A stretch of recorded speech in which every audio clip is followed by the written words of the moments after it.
Good afternoon.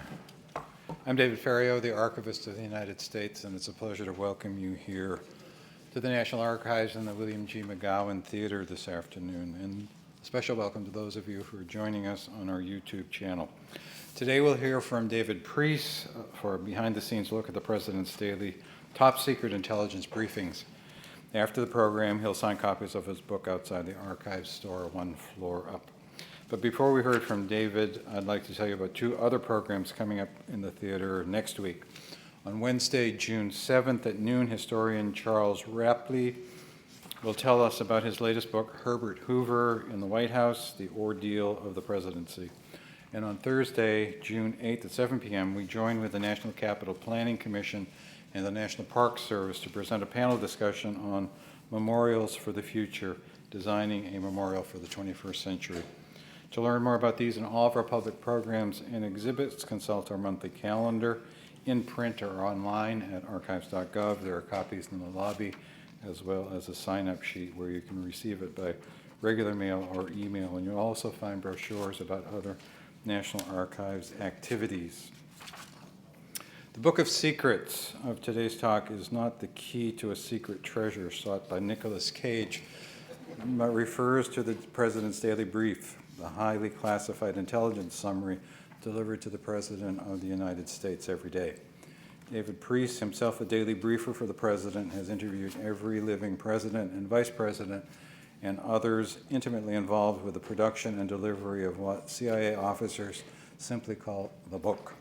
He traces the history of the daily brief to the last days of World War II and focuses on the evolution of the document from Kennedy through the Obama administrations.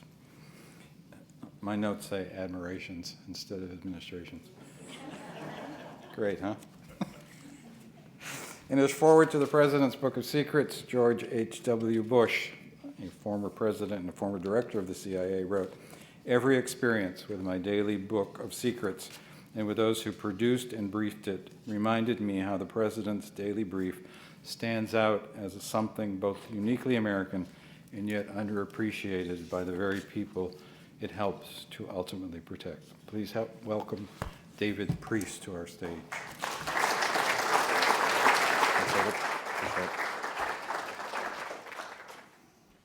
Good afternoon. I want to take you on a journey today, a journey of all the modern presidents and their top secret intelligence reports, like the one pictured here with the hands of George W. Bush. This is a journey ostensibly about the President's daily brief, the short daily document that's been presented to every president since Lyndon Johnson, and in its earlier form, to John F. Kennedy, that gives the President what the intelligence community thinks he needs to know that day about international affairs, about national security, to reduce the uncertainty inherent in the job. Ostensibly, it's about that. For that purpose, the research for the book came from many sources. One, from the National Archives itself, both the National Archives facilities here in the Washington area and the presidential libraries administered by the National Archives. Also had the opportunity to speak with and get input directly from a wide array of the President's daily brief customers and producers. This includes all the living presidents, all the living ex-presidents, I should say, all the living ex-vice presidents, and most of the national security advisors, CIA directors, White House chiefs of staff, and others. But it's about a lot more than just this book that is presented to the President each day. I'm going to tell you stories about intelligence successes and failures, stories about foreign policy breakthroughs, about national security crises, and stories about presidential arrogance and presidential excellence. It all begins more than 50 years ago with President John F. Kennedy. John F. Kennedy was unlike his predecessor. Dwight Eisenhower loved long, stately meetings. When he addressed foreign policy issues, he did it with a series of National Security Council meetings, with briefings hours long, planned, in some cases, months in advance. John F. Kennedy did not play ball that way. John F. Kennedy wanted to have quick, ad hoc, impromptu meetings. He couldn't sit still, according to his advisors, long enough for even a short briefing, much less hours long. Two key advisors recognized this early on. One was the National Security Advisor, George Bundy.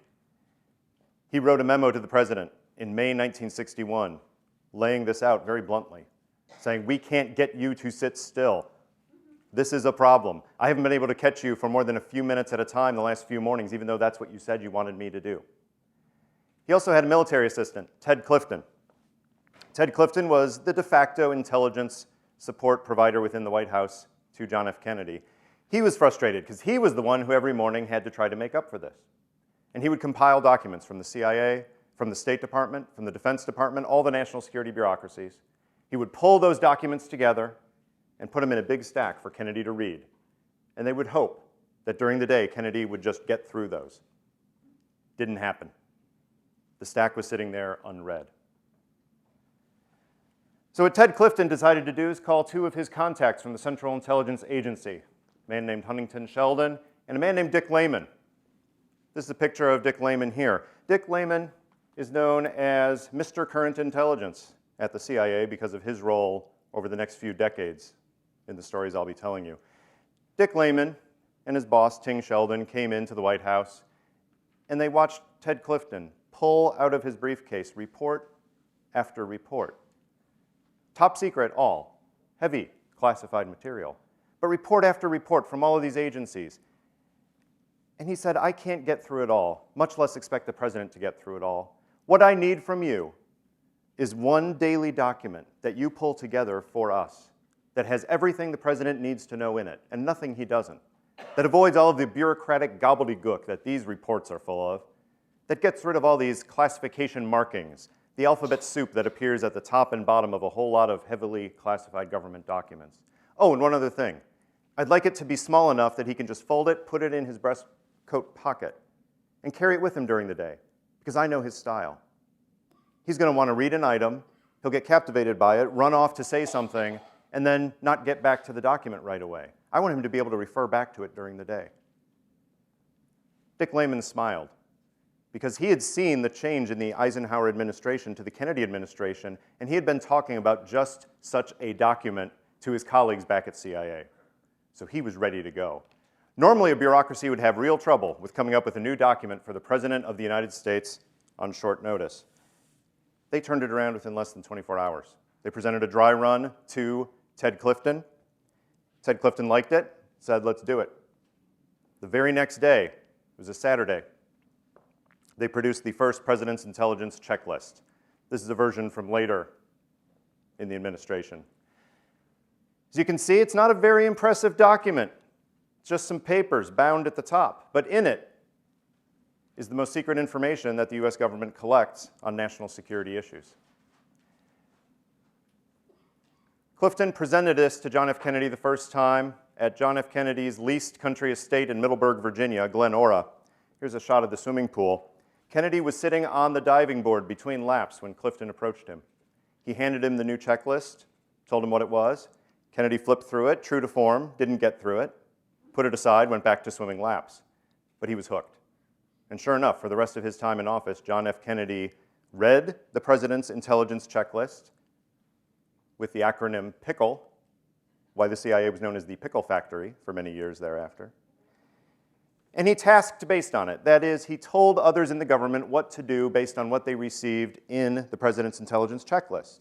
This created a problem because at the beginning, the President's Intelligence Checklist was going only to the President, to the National Security Advisor, and a few others at the White House. It was very confusing for the Secretary of State and the Secretary of Defense to get a tasking from the President of the United States. You need to follow up on this. They would say, what's the background? Where did this come from?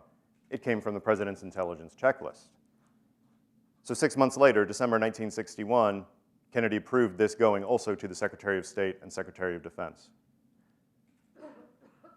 There was one person excluded from the checklist, however. And this became a problem 2.5 years later when President Kennedy lay dead in Dallas from Lee Harvey Oswald's bullets. Vice President Johnson was suddenly President Johnson. There was a problem. He had never seen the President's Intelligence Checklist. In fact, there was no evidence he even knew it existed. There had been one person who had tried to make him aware of it earlier in Kennedy's years. That was Dick Lehman himself. He had recognized that 3 of the 4 statutory members of the National Security Council, that is, the President, the Secretary of State, and the Secretary of Defense, were receiving this document. But the fourth, the Vice President of the United States, was excluded. So he went to a senior National Security Council official pointing out this lapse and said, "What about Vice President Johnson?"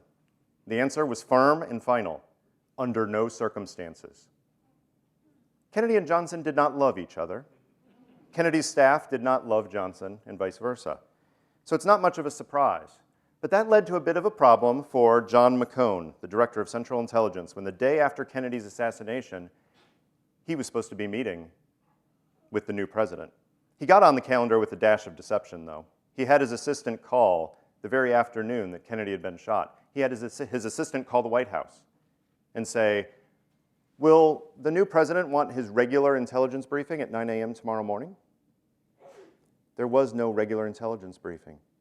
Kennedy did not see his CIA director one-on-one often, and certainly not for daily intelligence briefings. He read the intelligence checklist with his advisors. McCone was betting that Johnson did not know President Kennedy's intelligence patterns well enough to call his bluff. And he didn't. He said, "Of course I'll take the meeting." So they had the meeting. 9 a.m. the next day. It's a little awkward. Here you are telling the new president of the United States, "Here's the president's intelligence checklist," implying that it's been there all along and he's never seen it before. The memo that he wrote afterwards indicate that he downplayed it. He just tried to put it across the table, start talking quickly about the things in it. Johnson didn't react, but I'm not sure he would have. He reacted in a different way later. As the years went by, they found he was not reading the president's intelligence checklist. They couldn't get him interested in this document. And that makes some sense if you think about it. It was clearly Kennedy's document. No love lost between the two. Why would President Johnson want something that was a holdover from the Kennedy years? He didn't seem to do much with it. So CIA thought, how can we change this? And the CIA leadership came up with an idea.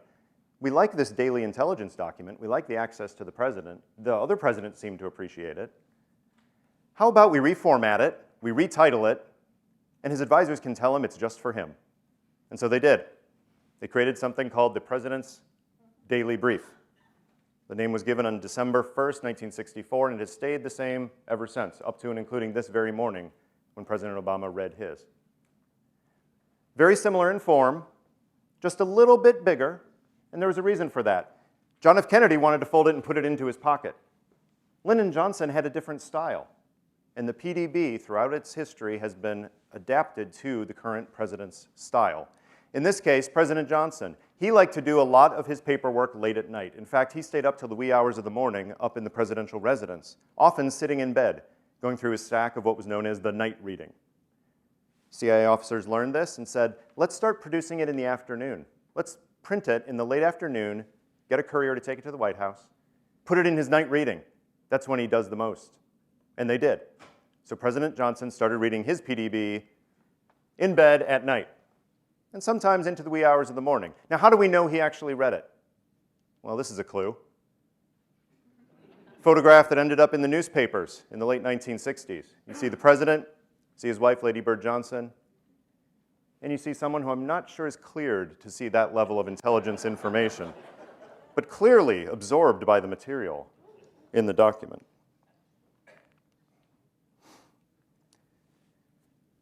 Things changed after President Johnson. For the first time, we had a transition that was planned, in this case to Richard Nixon.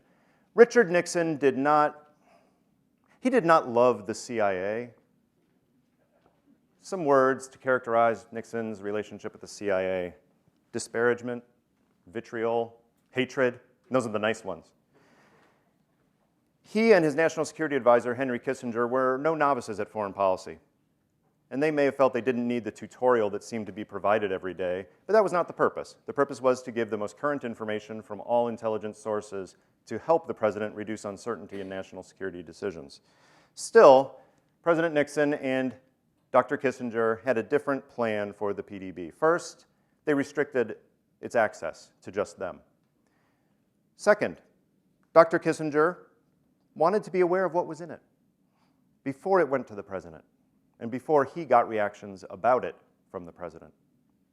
So he had it delivered back in the morning again, but he wanted to see it the night before. His advisors pointed out to him, you realize what that's going to do. That's going to mean there's a 16 to 17-hour lag in the information that's in the president's daily brief before the president sees it. Dr. Kissinger was okay with that. It gave him a chance to read the material, react to it, write a cover memo highlighting certain things or reacting to certain things because he felt he knew the president's needs better, being closer to him.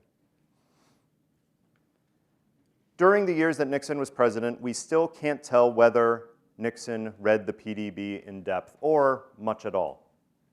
Some people say he didn't. Others swear that he did, but he's not talking. The best we've been able to do is do a little bit of deduction based on what we know about Nixon and his style. Nixon was bordering on the paranoid, bordering on not trusting anyone. He relied on Henry Kissinger to a large degree for national security advice, but a whole lot of information that's come out showed he did not really trust Henry Kissinger on everything either. He made a lot of nasty comments about him behind his back also. So it would seem to make sense that if there's an independent channel of information coming from the Central Intelligence Agency that was not written by him, just had a cover memo on top of it, it makes sense that Nixon would probably want to be aware of this, if nothing else, to be a check on his own national security advisor.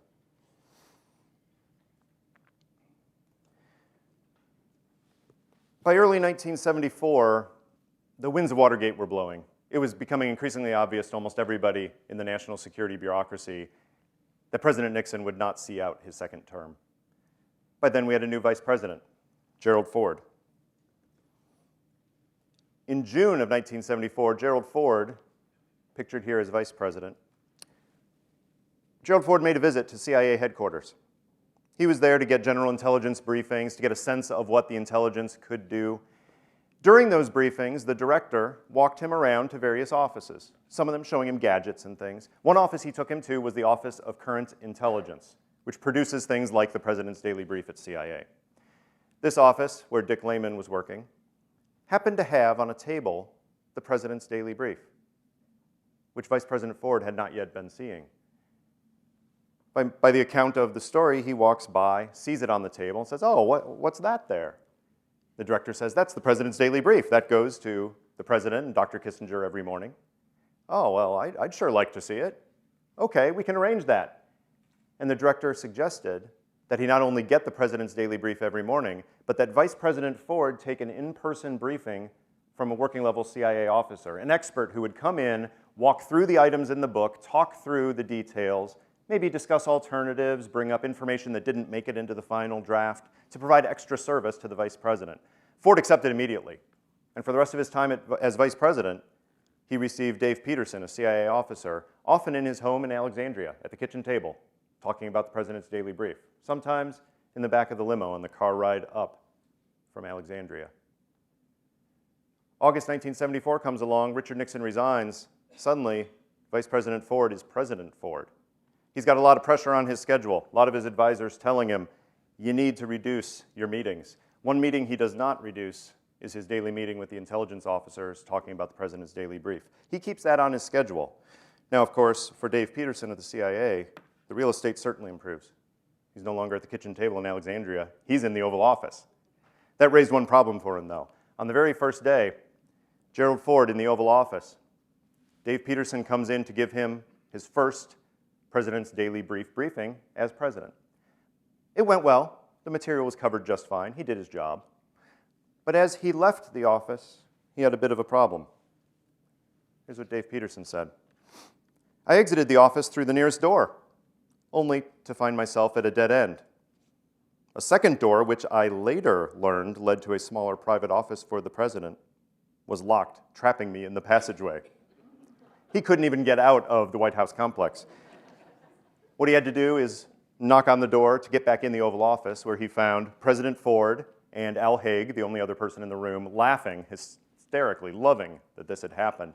But Gerald Ford, being a genial sort, quickly stopped laughing and made Dave Peterson feel better by saying, "Don't worry, the first time I walked in this office, I did the same thing." Yeah. One other story from Gerald Ford's presidency, and probably the only story that involves someone who regularly attended the President's Daily Brief sessions naked, on four legs, with a tail. This was Gerald Ford's prized golden retriever, Liberty.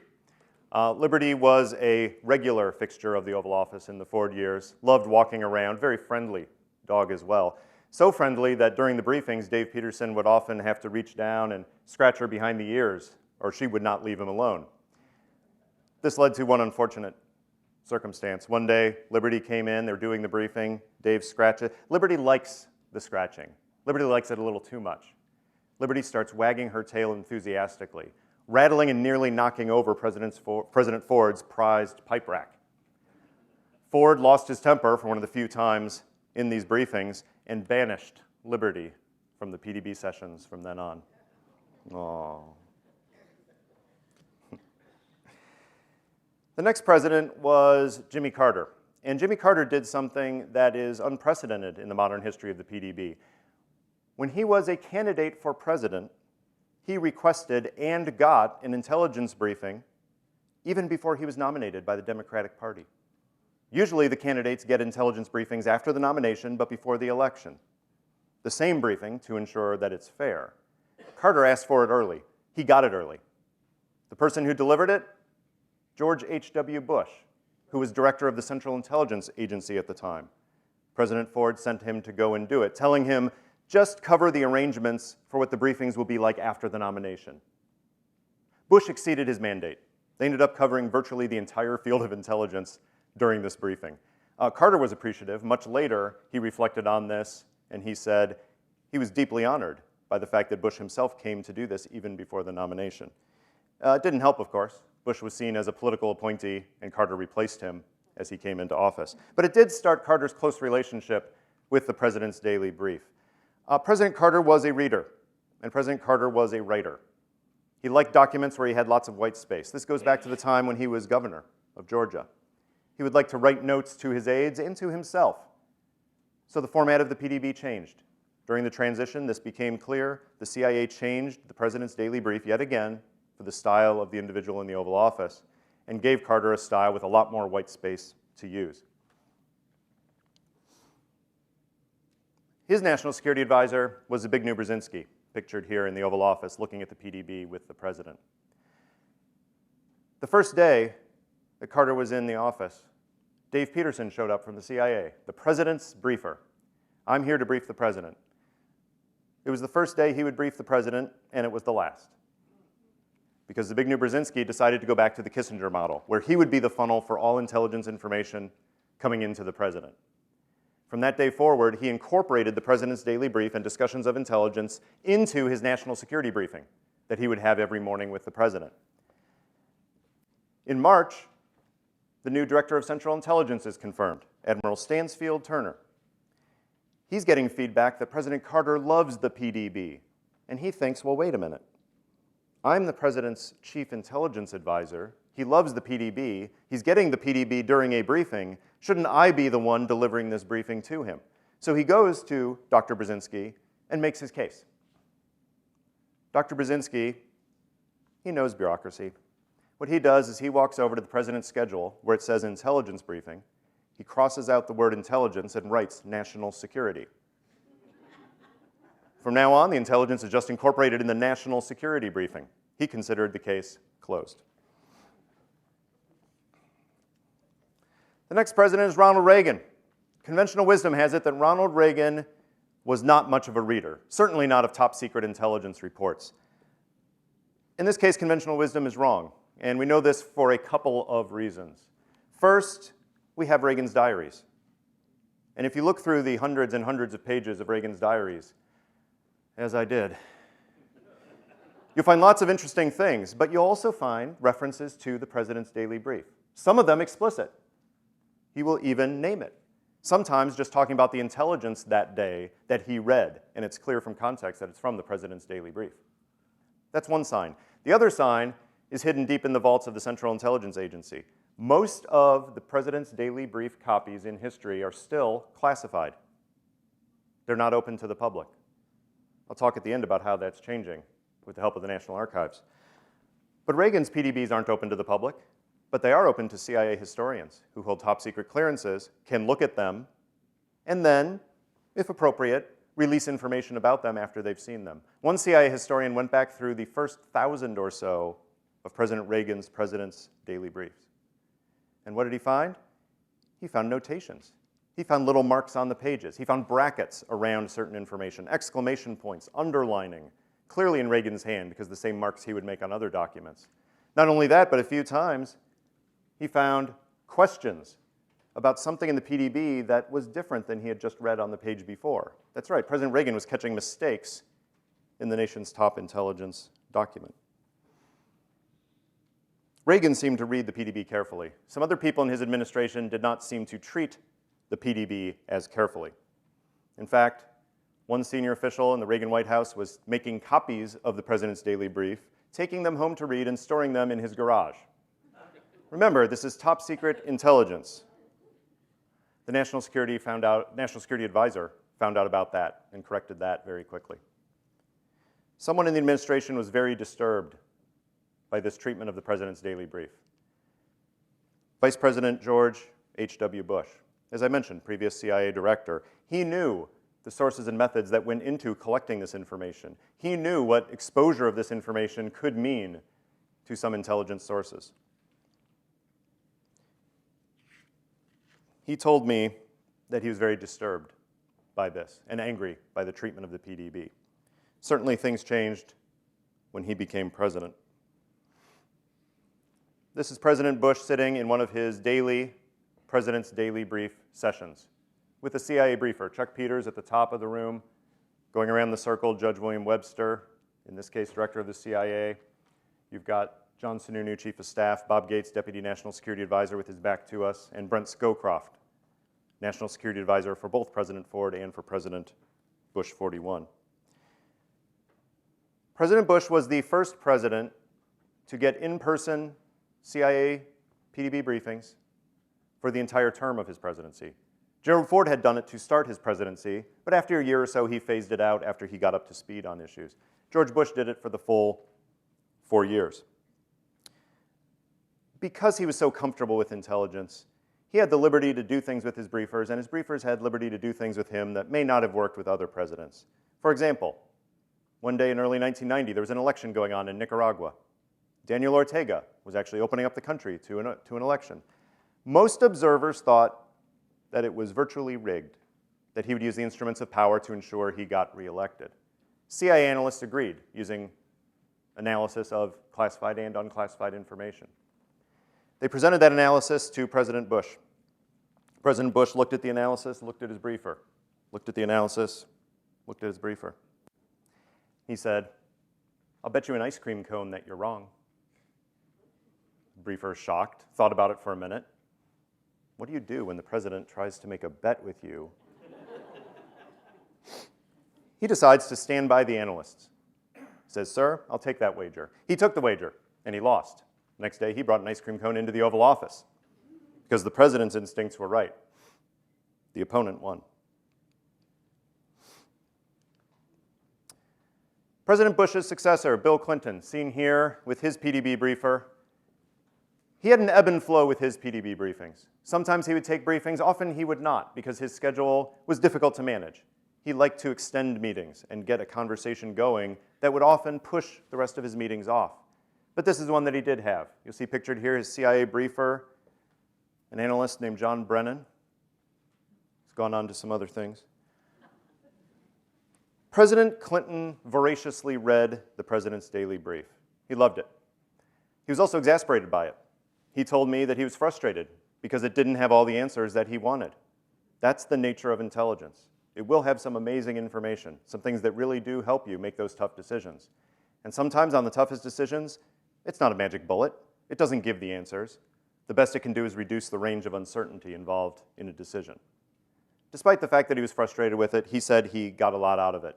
One story he told me was in July 1999. India and Pakistan were yet again fighting along their border, perennially having a conflict, sometimes a shooting conflict. In this case, they were really going at it. And it was a little bit different now than in previous decades, because now India and Pakistan both had nuclear weapons. You have a shooting war between two countries with nuclear weapons. What could go wrong? The Prime Minister of Pakistan, realizing that he'd gotten in a little too far, had flown to Washington for the July 4th weekend. He was going to try to convince President Clinton, to let him save face, to find some way that the United States could get him out of this crisis without him looking too bad. President Clinton, the morning of his meeting with the Prime Minister, read in the President's Daily Brief an article that he said disturbed him. He said it was an article about Pakistan and India's knowledge of each other's intentions, particularly regarding nuclear weapons. And he could not believe that these two countries were getting more and more into an all-out war without even knowing what the other one was going to do with their nuclear weapons. He saw Armageddon. He talked to the Prime Minister that day using the PDB article. He asked the Prime Minister if he even knew what his own military was doing with nuclear weapons. The Prime Minister was shocked. It appeared to be the wake-up call he needed. And sure enough, President Clinton convinced the Prime Minister to pull back and avert an all-out war involving nuclear weapons. But it wasn't always so serious. On President Clinton's 50th birthday, he opened up his PDB and started reading about all of these crises around the world, about how things were going to hell in a handbasket, and specifically, article after article telling him because of things he had said and done in the previous days and weeks. And he flipped through it, shocked that this was all happening overnight, before he realized they were pulling his leg. They had given him a fake President's Daily Brief on his birthday as a special gift.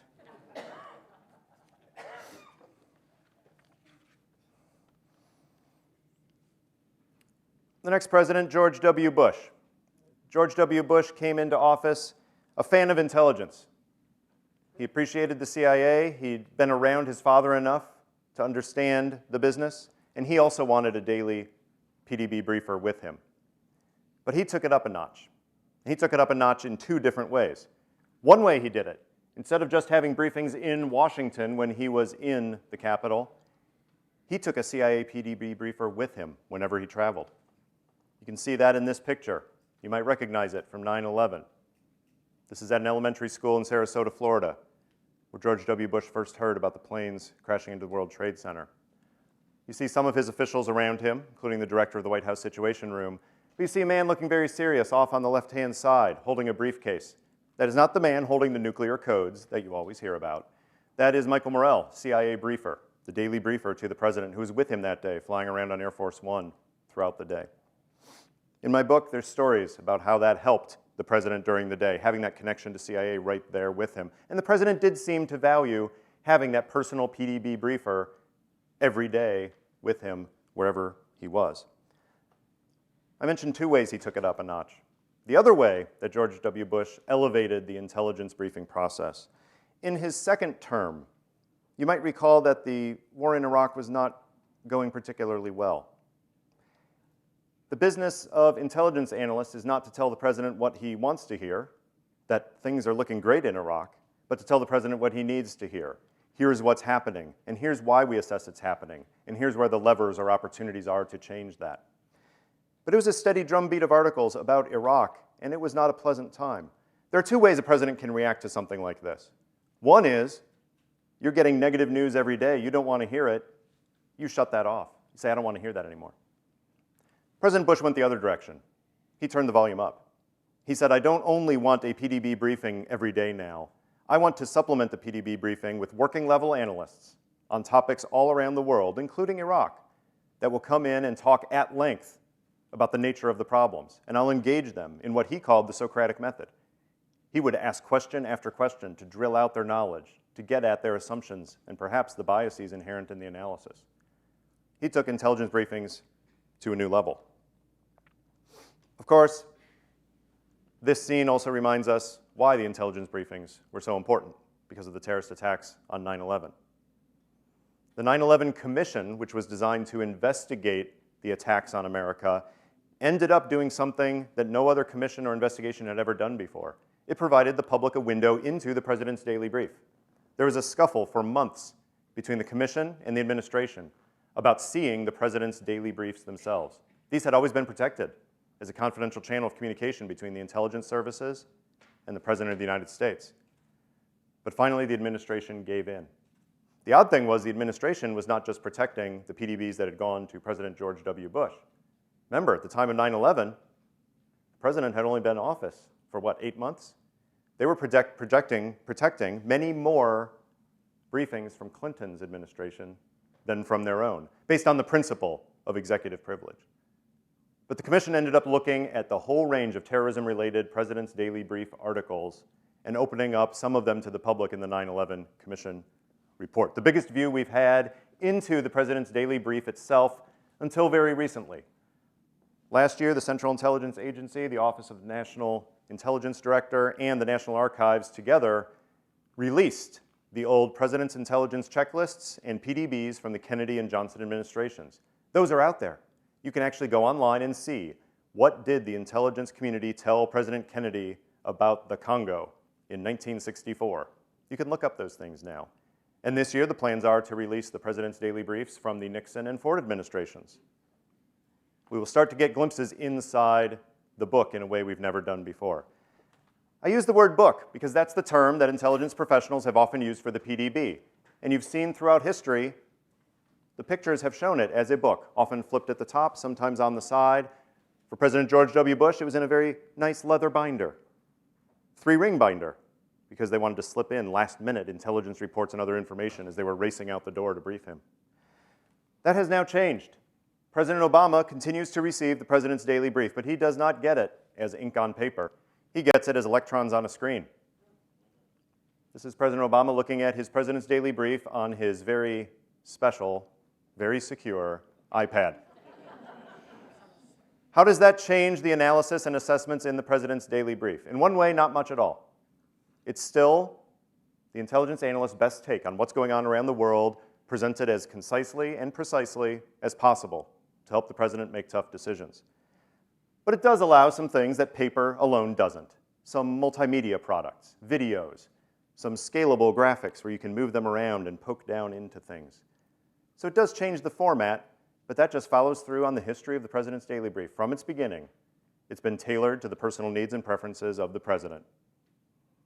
I've often said that if a president decides, instead of paper or an iPad, the president decides that he or she wants the President's Daily Brief in the form of interpretive dance, there's going to be a whole lot of intelligence analysts learning to dance. These are just some of the stories that I have in my book, most of them told by the people involved themselves, the presidents, the vice presidents, the CIA officers. There's a whole lot of history in here that George H.W. Bush referred to in David's opening comments when he said, here's a product that's uniquely American, but something that few people know about. President Bush told me he wrote the foreword, and he agreed to write the foreword. You'll see, he didn't write it about himself. He wrote it to thank the men and women of the intelligence services who collect this information, analyze this information, all without any expectation of credit, just so the president can hopefully make a more informed decision. That's what the President's Daily Brief is all about. From its beginning under John F. Kennedy as the President's Intelligence Checklist to the iPad PDB that President Obama looked at this morning. I look forward to your questions. Thank you.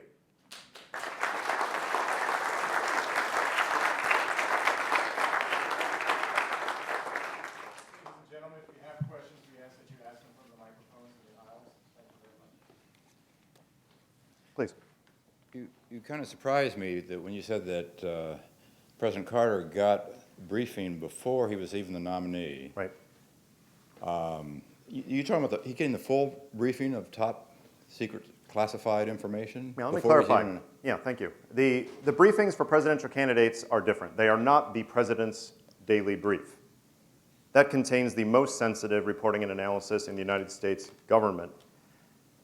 The briefings for candidates are usually overviews of the world situation. They include classified information, but they do not include the most secret information. They do not include knowledge of covert actions underway. So there is a difference between the two. Traditionally, presidents have allowed the major party candidates to get these intelligence overview briefings after the nominations. Carter just jumped the gun a little bit. Perhaps it was because he realized as governor of Georgia, he was not a foreign policy expert. He had not had exposure to intelligence, and he was a voracious consumer of information. He probably thought it would be good for him not only to get smart on issues, but also to know what to avoid on the campaign trail. That is one of the purposes of these candidate briefings, to make sure the candidates don't inadvertently say something that will box them into a bad foreign policy once they've become president. Thank you. Yes? You spoke about how some of the vice presidents were cut out of access to the president's briefings. My understanding is that Mr. Cheney, the vice president, was very involved with intelligence gathering and in filtering that intelligence for the president. Would you speak to that, since you didn't mention it in the course of your presentation? I will, and I'll draw a distinction between two things you said. Vice President Cheney, very involved in intelligence, not filtering the intelligence. There's a distinction there. Cheney had been working on intelligence when he was in the House of Representatives. He had been Secretary of Defense for 4 years under Bush 41. He came into office. President Bush asked him to put special attention on intelligence. He was going to be, in a sense, the chief intelligence policymaker in the administration. So Vice President Cheney did the same thing the president was doing. He had a CIA briefer come to him every working day, and he had CIA briefer travel with him to make sure he was up to speed on everything the president was seeing. But the vice president was an amazing reader and loved intelligence. So his briefers would add into his book what they called behind the tab, because there was a tab there that was just for the vice president, and it was additional information that would come in so that he could absorb all of it. Like the president, Vice President Cheney asked tough questions of his briefers, pushed them on the analysis, wanted to make sure that they had thought about all of the alternatives. From the people that I spoke with, it became very clear that Vice President Cheney was very, very active with his briefers, very, very active with the intelligence. But when it came to attending the president's intelligence briefings, he was not pushing things across. He was deferential to the president, realizing he was vice, and that word before president means a whole lot. In terms of filtering the information, there were a few stories people told me about the vice president seeing something in his behind the tab section of the PDB that he thought was really interesting, really important. And he would say to his briefer, let's get this to the president. And then the decision would be made, does this warrant the president's attention or not? Usually, the vice president is a pretty good judge of whether it warrants the president's attention, so a lot of things would go to the president. I never heard a story of the opposite, which is something that was designed to go to the president, and the vice president said, we can't show that to the president, and them taking it out. That's something that I never found. Thank you. Thank you. Sir. I want to maybe continue with that point, designed to go to the president. Historically, there's a lot of things going on in the world, as there are today. How do they decide when it should go to the president? And you talked about a couple of things, intelligence, being aware of something and then acting on it. Something that gets on a list that he continues to see and continues to be on the daily brief, stays on for a period, or comes off at another period. How does that work? Any understanding of the workings of that? Thank you. I'll give you a wholly unsatisfactory answer. 2 words. It depends. Yeah. The main mantra is in the name itself, the president's daily brief. It's brief. Usually it's been in the range of a few pages. In history, it's gone as low as 1 page, and I found some examples of dozens of pages, but certainly not a thick report that covers everything going on in the world. The president doesn't have time for that. So it's got to be brief. That means there has to be a filter. There has to be the intelligence community deciding what does the president need to know today on this topic. That can vary depending on a few things. One is, how serious is the crisis overseas? Is it something that is at the presidential level, or is it being worked out lower in the bureaucracy? That's the president's part of the title, President's Daily Brief.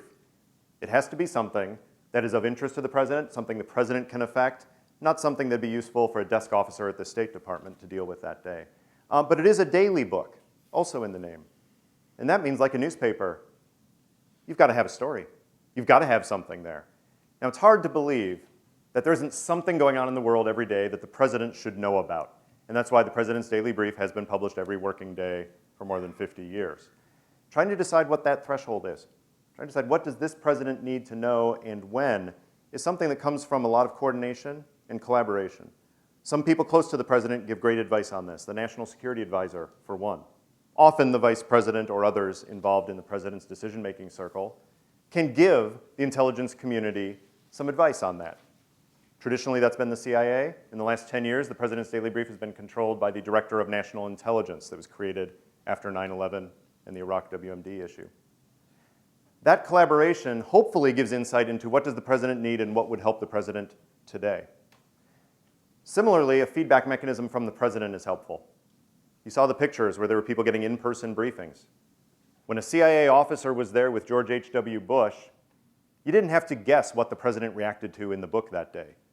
He was there, he saw it, he heard it. He could bring that back to CIA headquarters and tell the leadership and the analysts working on the next day's piece, this is what the president seems most concerned about. This is how we can help by providing information on this topic. But it all goes back to factors that we can't even know, because it's what's in the president's head. Unless the president is telling his CIA officers and now his ODNI officers every day, this is what I want in tomorrow's book, there's going to be some guesswork involved. Thank you. Please. Hi. I'm just curious, as you were compiling this book, and once you finished it, did you have to run it by the intelligence agencies or folks there? Was anything redacted or taken out? And then what's the reaction been from briefers and colleagues to what you've written? Yes, there's a process for anybody who has worked in the intelligence business, as I have, to get things cleared. The Publication Review Board is the CIA's version of that. And yes, this book had to go to the Publication Review Board. It was a long process. The President's Daily Brief is considered the Holy of Holies. It is the sensitive channel of communication to the President. That said, the research here is all clearly unclassified. It's from the documents in the National Archives and the presidential libraries. It's presidents describing how they felt about the product. There's no story in here about what President Obama read before the Benghazi attack. That is still classified. You're not going to find a lot of details about what was in the book every day during most of the recent administrations. It's just not there. Instead, this is more like the biography of a recluse, where you get stories from around, and you get a picture of what's going on in that life. Or like a black hole. Astronomers understand a whole lot about black holes, but you literally, definitively, can't see anything inside a black hole. But based on the way things orbit around it and interact with it, you learn a whole lot about its influence. And that's similar to how this worked. In terms of the process itself, I found that the review of this was relatively easy. That is, there was nothing redacted of import. They were often minor comments about certain events overseas long ago that were not central to the story, but very few of them. In fact, the main issue was time. You don't write a book quickly when you're going through the clearance review process. Your other question had to do with the reaction to the book. I can tell you about a few reactions I've heard. One is from audiences like this with great questions about the history, trying to learn more about how did presidents get their intelligence and how did that affect the nation's national security. The other reaction I've had is from people inside the intelligence business or former intelligence officers. And they've been very supportive, saying this is the story that we wish we would have had when we were doing the job. And that is where I came to this book in the first place. I was chosen to be one of the intelligence briefers during the George W. Bush administration to some of the people that he had selected to also receive the book. And I did ask my colleagues, so where's the guidebook? Where's the history? Where are the stories so I can learn what mistakes have been made, so I can avoid those and make ones that are all my own? And they looked at me like I had grown a second head. Said, guidebook? History? We don't have one of those. I wanted to create that history, not only for everyone to know what it is that the president gets and how he gets it, but also so that people doing the job that I did, having to brief senior officials, would have a sense of what has gone before. Please. In the ones that you've gone through, have you seen anything that deals with intelligence reports of the personal health of foreign leaders that the president would deal with?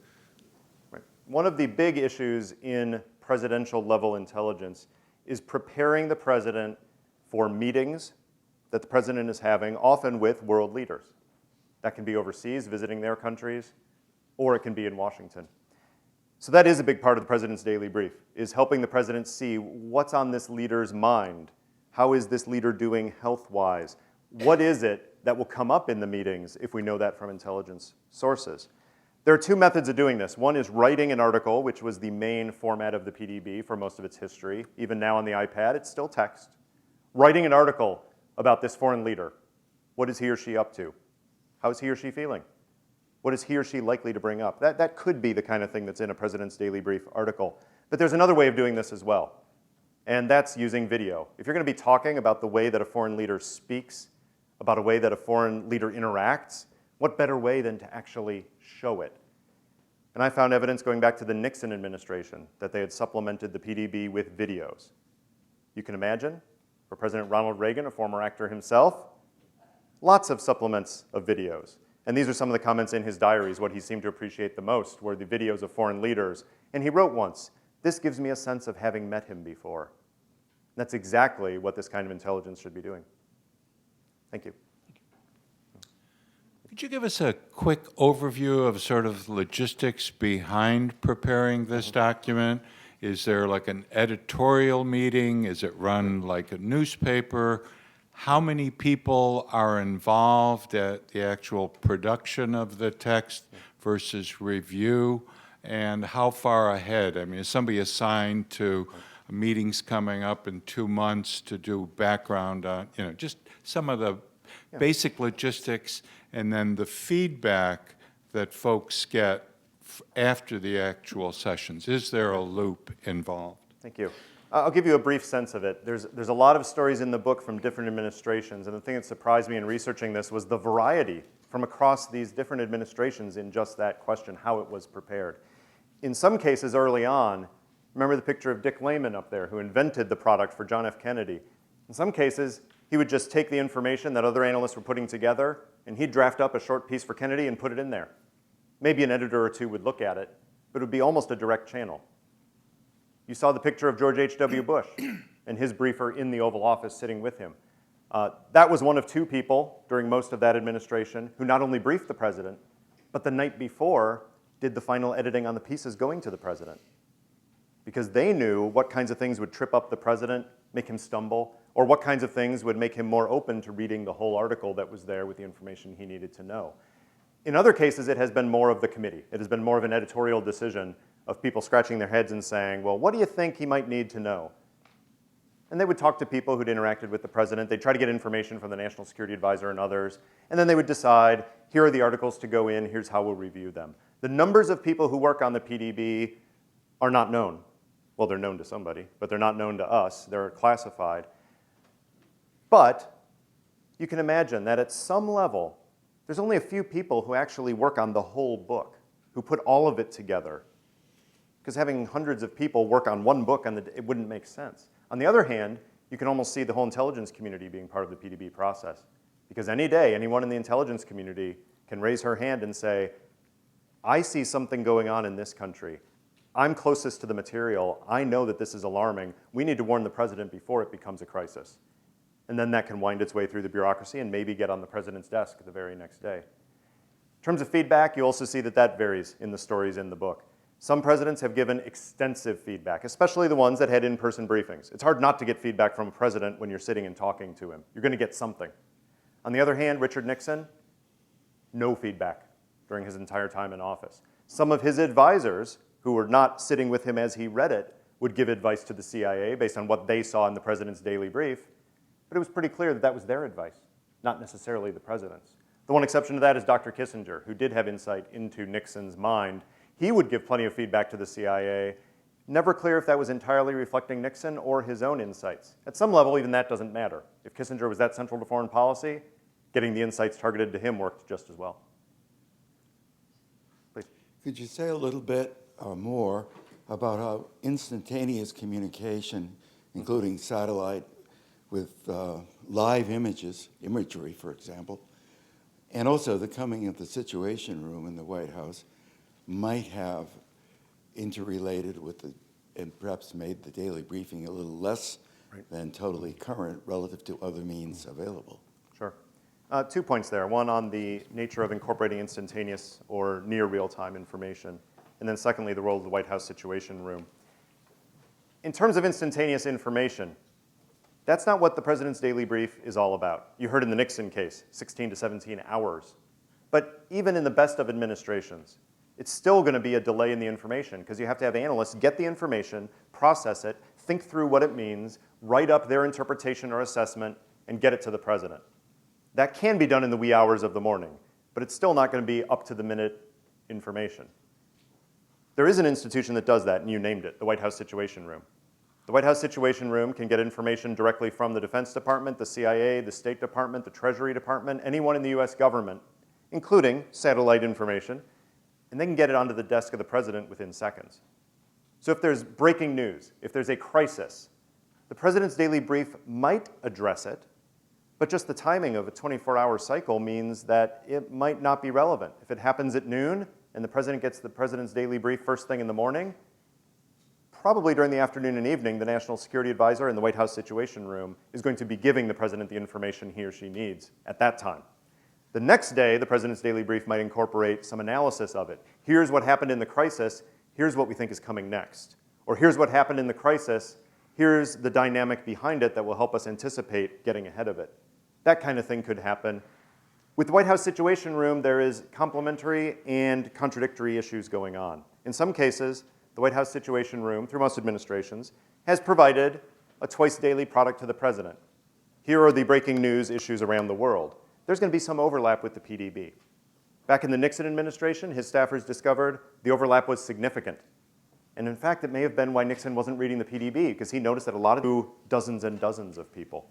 In most administrations, the president's daily brief has gone to the president, the vice president, eventually, the Secretary of State, the Secretary of Defense, the National Security Advisor.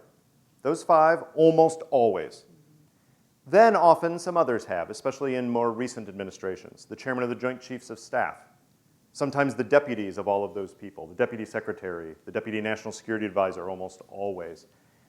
In recent years, and this is now dated information from a few years ago, but it was informed on the Obama administration that it was over 30 recipients were getting the president's daily brief. Now, the real issue is, why does that matter? Well, it matters at either extreme. If you're the president and you want to get the most sensitive information, things that cannot even be mentioned to other senior officials, then you limit the PDB to yourself, you read it, and you don't talk to anybody about it. Well, that doesn't do a lot of good. The President of the United States doesn't actually do much in terms of executing foreign policy.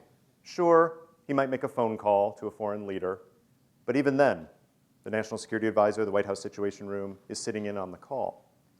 At the other extreme, if you make the PDB available to hundreds of people, you can't put the most sensitive information in there. It's too widely disseminated. And what you end up doing is having private briefings with the president, taking in the most sensitive information, obviating the need for a PDB in the first place. The sweet spot is somewhere in the middle. Now, what is that? Is it 4 or 5 people, or is it 30 people? To me, that depends on the personality and the preferences of the president. If the president is somebody who likes to have discussions with a dozen advisors before making an important decision, then maybe having those dozen advisors all see the PDB makes a whole lot of sense. If the president is somebody who gets inputs, but coordinates all those inputs internally, or perhaps just with the National Security Advisor, then it makes sense to limit it because of the different needs of that president. Yeah. Thank you. I appreciate all your questions. We have time for just 1 or 2 more. Yes? Hi.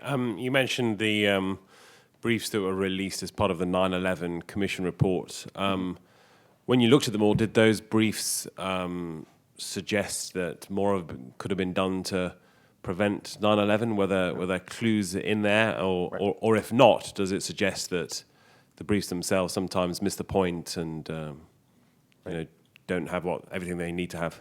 Yeah, thank you. There's a whole lot going on in that question. One, yes, the PDBs often do miss the point because that's the nature of intelligence. You don't necessarily know what you don't know. Some of the things you don't know, you find out about, and now you know more.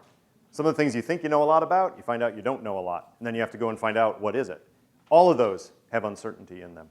In terms of 9/11, the 9/11 Commission did not publicly release most of the PDBs.